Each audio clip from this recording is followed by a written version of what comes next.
Assalamu alaikum. I'm Mohammed Quraishi, and you're watching a short for the Real Agenda on UCTV.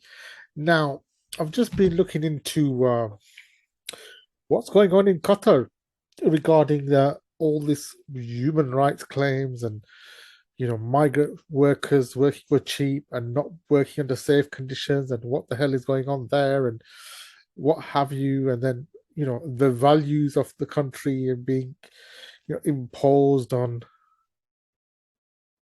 uh fans who are coming over. I mean, which I don't even think should be an issue, because if you're in that country, you need to follow their laws, and if you don't like it, you can lump it.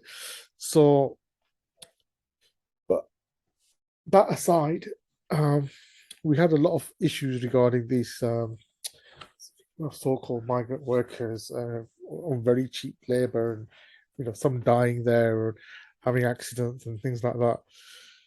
You know, having just because certain types of work happen in a particular country uh, doesn't necessarily mean that the government is entirely responsible for what's going on there.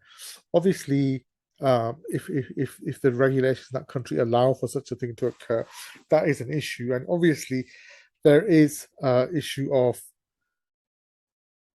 it being a legislative issue, a regulatory issue, because that is what it is, and that portion of it, the government would need to take responsibility if those kind of things were allowed to happen.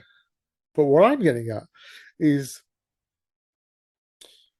what companies did, or what building companies, what contractors were actually given the contracts for all this construction work. Were they all local, or were they foreign contractors? Were foreign contractors given the work to build up these buildings and build up the stadiums, etc.? Because it was foreign companies getting the contracts.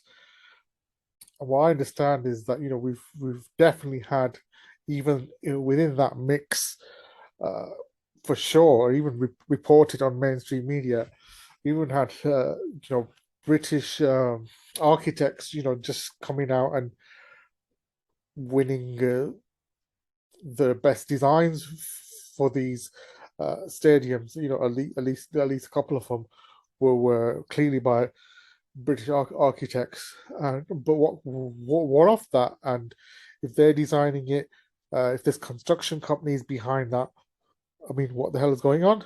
Was it British companies, or American companies, or Chinese companies, or any other companies who were contracted to make these buildings and make these stadiums and everything else? Were these companies who are, more modern, civilized, Western, were these companies the ones employing migrant workers on cheap labor, etc.?